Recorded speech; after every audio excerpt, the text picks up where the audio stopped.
Hey, what's going on, everybody? Welcome to another edition of the NH Experience. And on today's show, I have another special guest. This man is all over the NFL. If you need to know what's going on in the NFL, this is the guest to know. He is a reporter, contributor to the NFL Network, also NFL.com. He has worked for such prestigious outlets as ESPN, as well as done some great written work. He's also recently completed a stint with the Atlanta Falcons when it comes to covering them during the preseason.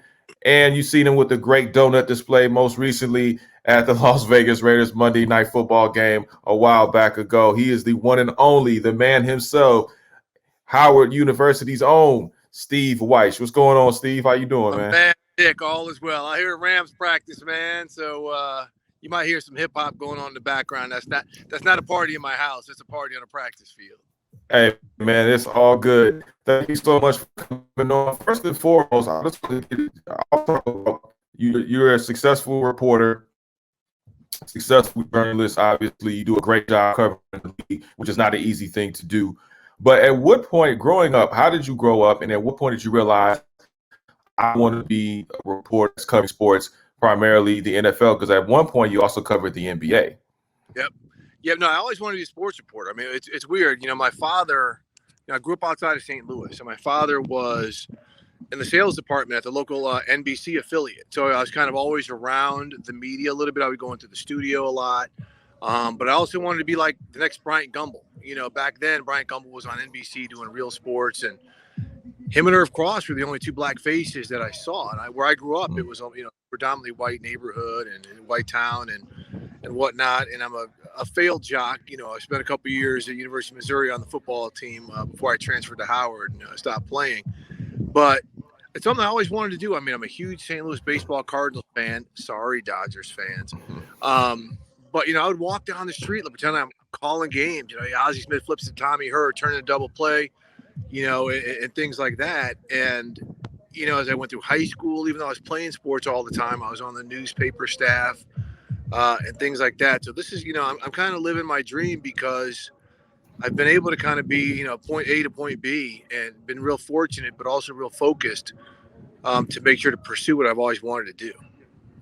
Yeah, absolutely, man. I mean, when you look at just the landscape, like you mentioned, the Brian Gumbles, the Irv Crosses of the world, and then later on, you will see a couple of more black faces as far as covering sports. And obviously, later on, we see a lot of women having the opportunity to cover sports as well. But primarily for you, going to Howard University, how did that shape you and how did that change you as far as the trajectory you were planning on going to when it comes to sports reporting? Well, I mean, it changed my life. I mean, first off, transferred from a PWI, a predominantly white institution in the University of Missouri, to Howard, it was like, okay, whoa, around all these beautiful black people all the time who are highly competitive. That's the thing. A lot of people think HBCUs are less than. My experience was it was far greater than in terms of socially, in terms of competition with my peers, and in terms of, just being pushed so hard by my teachers. And being in D.C. really helped, because while I was at Howard, I was the sports editor of, the community news newspaper, and then I was the editor-in-chief. But I also got an opportunity to work at the Washington Post, So here I am covering high school football games every Friday, being in a newsroom with Michael Wilbon and Tony Kornheiser and Ken Denlinger and Sally Jenkins and all these great people. And then I would cover high school basketball games, and then they liked me, so they kept me on to do some other things. And so just getting that experience is something a lot of people don't get. I mean, there's not a major newspaper in Columbia, Missouri, where University of Missouri is. So the fact that me and so many of my peers were able to work, I had students from Boston who were stringers for the Boston Globe, or people from San Francisco, stringers for the San Francisco Chronicle. That experience of being in D.C. with the education that we had, of being able to go to conventions where Oprah Winfrey and people like that would speak directly to us. It was important. It changed my life. And I always say, that period, late 80s, I'm old, it made a man out of me, because I had to learn to survive in a city which was the murder capital of the United States. Crack was surging. Being able to navigate through all of what's happening on the streets, which was happening with on campus. I grew up fast. And again, it opened my eyes and made a man out of me. You know what? And going from Howard University, you graduated. You were working for the various, network and newspaper outlets, I should say. Then you got a chance to cover the NBA. Now, what was that experience like for you covering the NBA, and how did you use that to help you translate into covering the NFL? Yeah, it was awesome. So the trajectory when I worked at newspapers in Richmond, Virginia, and then I was at the Miami Herald, and I worked in the Fort Lauderdale bureau of the Miami Herald. It's about 35, 40 miles north of Miami, with a lot of great people like Judy Batista, who is one of my colleagues now at the NFL Network. And I was covering high school sports and doing a lot of other things like national boxing and things like that. So the Dolphins moved their training facility from Dade County, where Miami is, to closer to Fort Lauderdale. So they're like, Steve, why don't you go out there a couple days a week and back up our main beat writer, Armando Salguero? So I was covering the Dolphins for a couple of years, Don Shula's last couple of years, and Jimmy Johnson's first year there. And in the midst of that, we had a couple of reporters leave. One of them was our NBA writer, Amy Shipley, who was covering the Miami Heat. And they're like, Steve, you got to have you slide in there. You do a good job. You know how to cover pro teams. We need someone right away because it was in the middle of their season. And so I started covering the Heat. And this is when they were really good, right? It was Tim Hardaway, Alonzo Mourning, and Dan Marley, and Jamal Mashburn. I mean, they were loaded. But that's when the East had, the Orlando Magic with Shaq and Penny, and the Knicks, who were their big nemesis. And then, of course, Jordan and the Bulls. So for 2.5 years, I covered the Heat during those great times of the Eastern Conference of the NBA. And then the Washington Post called. And they said, we've been tracking you. We want you to come cover the NBA here. And I was like, man, for the Miami Heat, which is always in the playoffs, and the Washington Wizards, which nobody thinks about. Ooh. But journalistically, I had to go to the Washington Post. And, that was a big deal because that's when Michael Jordan, came out of retirement to run basketball operations and eventually play for the Wizards. So just understanding the magnitude of that job on a daily basis for a team that no one really cared about, that all of a sudden everyone cared about, was significant. And then in 2004, my old assistant sports editor in Miami said, hey, look, I'm going to Atlanta to start the sports section there. I want you to come work for me. You can come down and cover Georgia Tech basketball, and I'll eventually try to get you on the NFL. I was like, But then some other things were happening, and my wife was like, okay, let's go to Atlanta, see what's up. And ended up covering University of Georgia football for a year, covering a lot of great players, David Pollack, Odell Thurman, Thomas Davis, a lot of those guys. Thomas Brown, now the running backs coach of the LA Rams, covered him.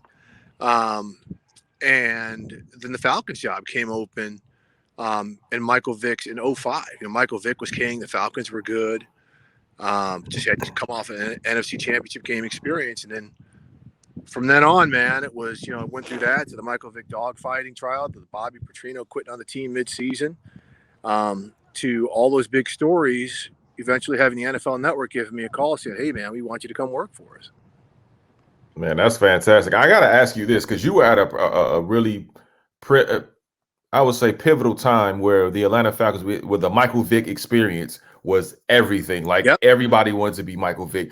What was that atmosphere like specifically for you, just being in that space where you see a guy like Michael Vick up close and personal on a day in and day out basis? What was he like, and what was that experience like for you? Well, understand what I just kind of said. I was covering the NBA when Michael Jordan played, right? Then I had to come and cover Michael Jordan as an executive and came back and played in Washington.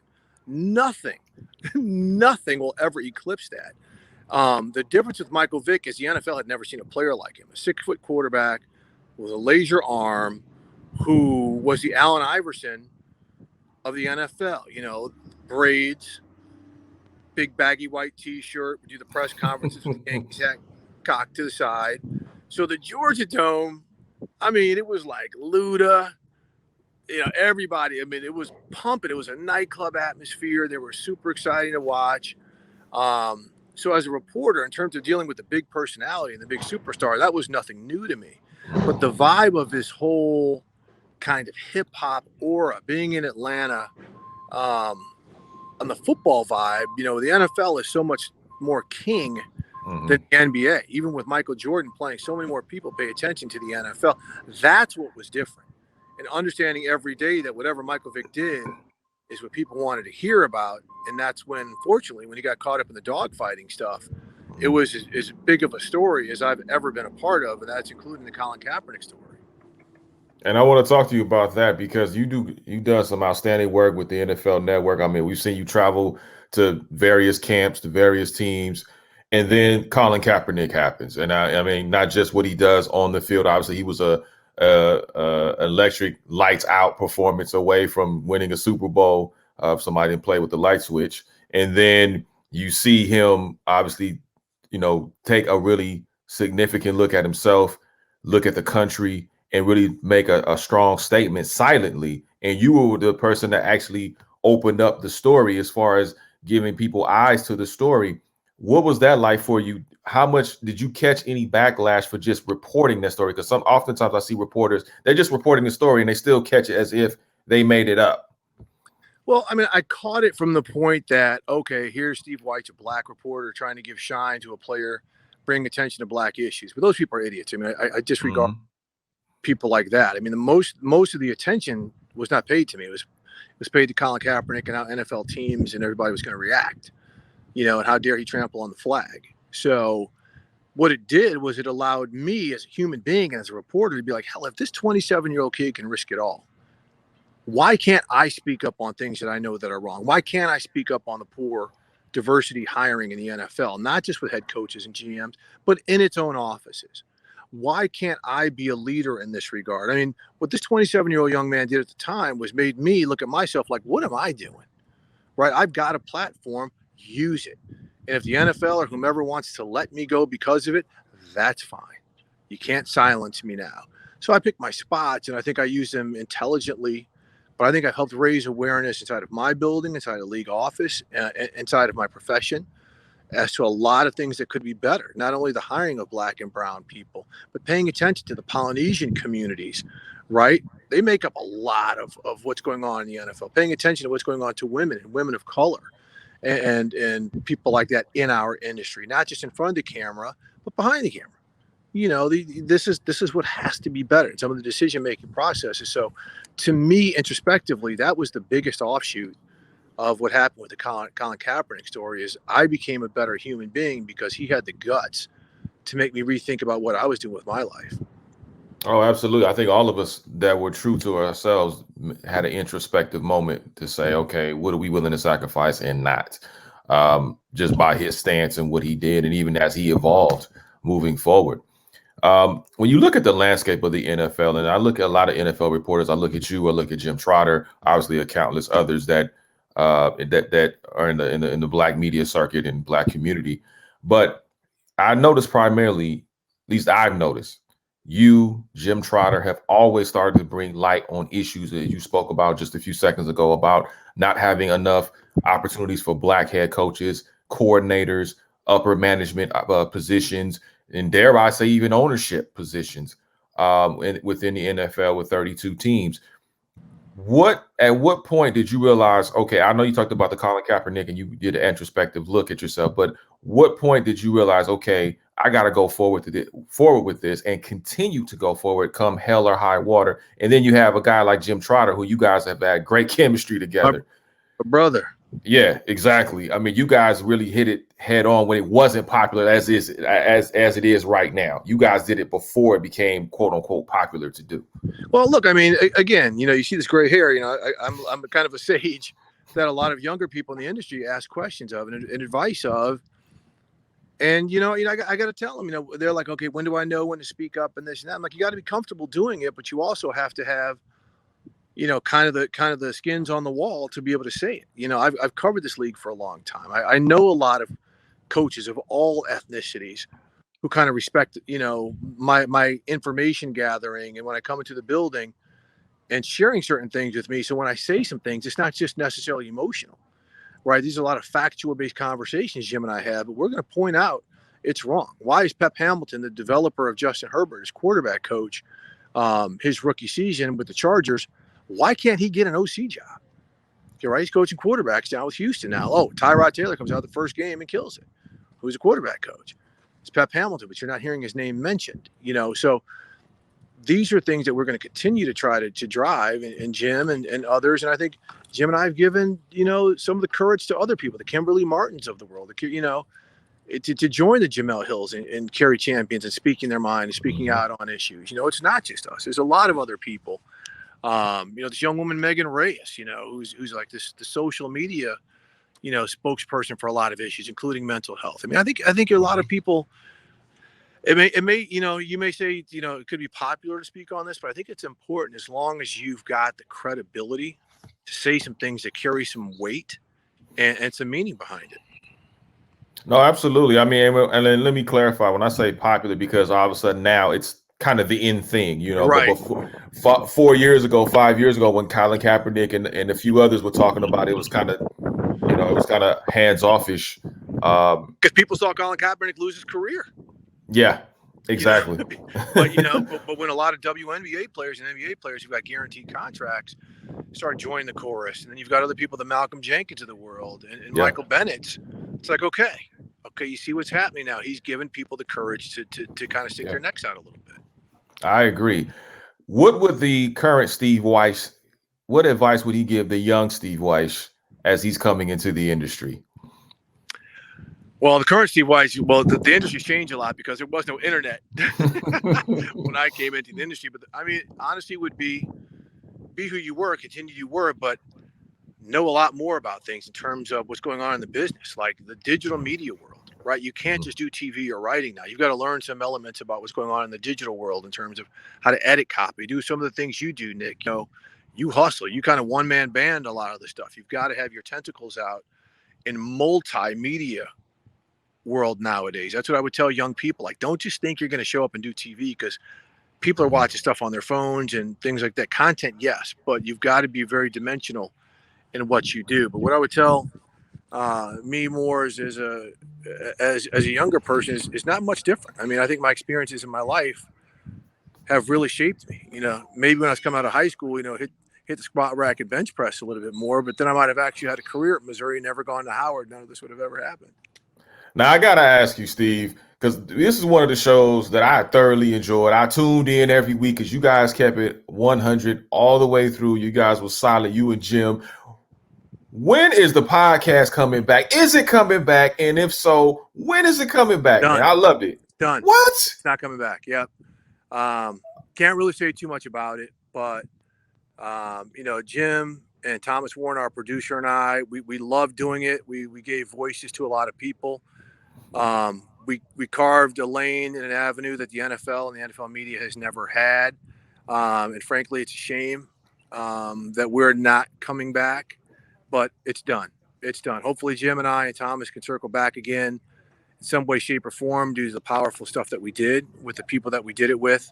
But in terms of NFL podcast, save the archives, baby, because it was one and done.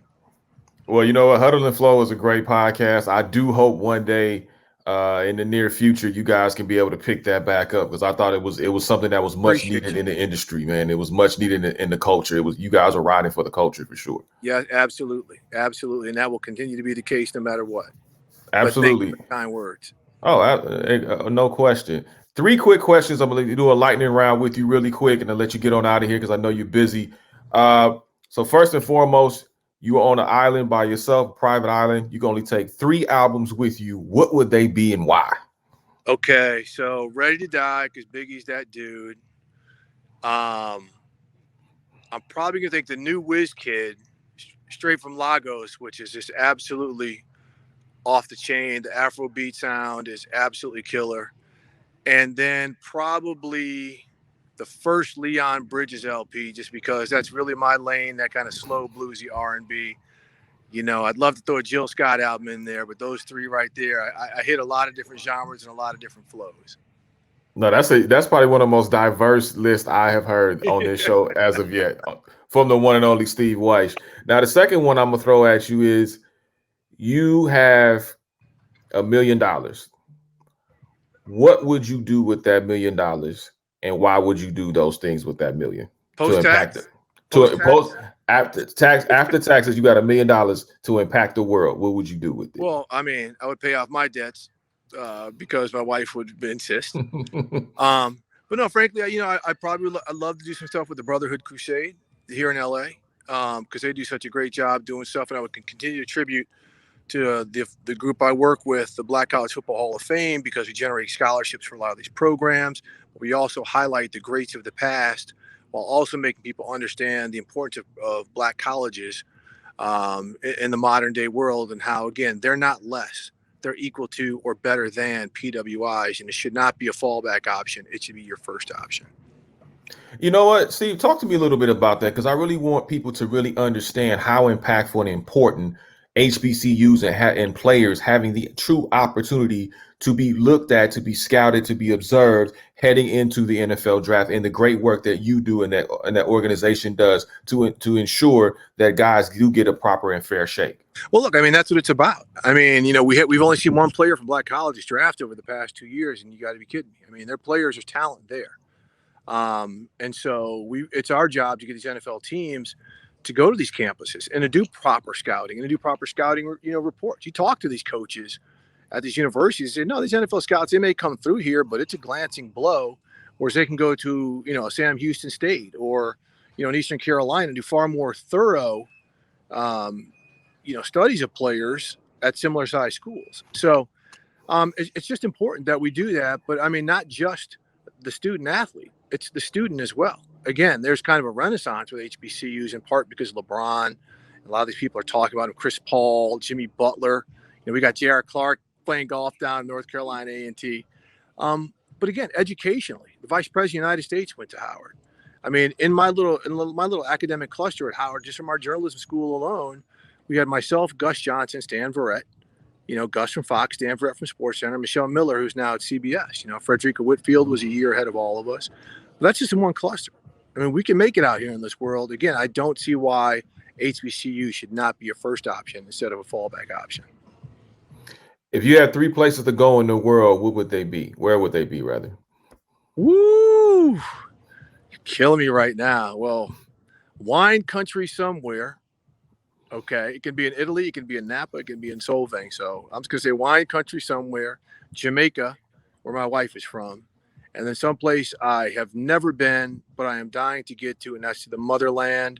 I want to go to Morocco. I want to go to Egypt. I want to go to Ghana, Kenya, South Africa, every place I could possibly go. Fantastic. Last thing before I let you get on out of here, you've done a fantastic job to represent not only for yourself, but those of us who are in the media space, who are in the culture. How imperative and how important, it's always been in times prior, but especially now, how imperative is Black media and Black-owned media getting opportunities to tell these stories and be able to cover and report these stories? Well, it's hugely important because, a lot of people hear Black-owned media or Black media and think that we only are interested in covering Black people. Yeah, we want to amplify and highlight, but you'll also find a more sympathetic ear from Black people to people of color, reporting on Latino issues, reporting on Polynesian issues, reporting on Asian issues, Native American issues, which is highly important in this country. And so I think that's another reason why we need to be supportive and supported in what we do, because the mainstream media oftentimes don't touch these subjects until they impact what's going on in the mainstream world. Instead of, whereas we tend to have a close association. You and I live in the same area of Los Angeles. It's a Black and brown area. They're brothers, man. These are issues that are important to all of us, for all of us to live harmoniously and to succeed harmoniously. That's why it's important, because, again, we may be Black-owned, maybe Black-led, but we have more of a sympathetic ear, and I think a more of in tune ear to all the issues to people of color that need to be highlighted and amplified. Truth spoken from the one and only Steve Wyche of the NFL Network and NFL.com. He does a great job covering the league. Please, sir, let everyone know where they can continue to keep up with you and follow you in all your great work. Yeah, Wyche at Wyche89, WYCHE 89 on Twitter and Instagram. Hit me up on anything on NFL Network, but you see me around. Absolutely will, especially with please post more pictures about those spreads that you're in, because you're making us all want more. It looked good, but I just saw about 400 pounds and a whole bunch of place, brother. I hear that. Steve Wyche, ladies and gentlemen, here on the NH Experience. Thank you so much, sir, and we look forward to speaking with you soon. You got it, Dick. All the best. Thank you.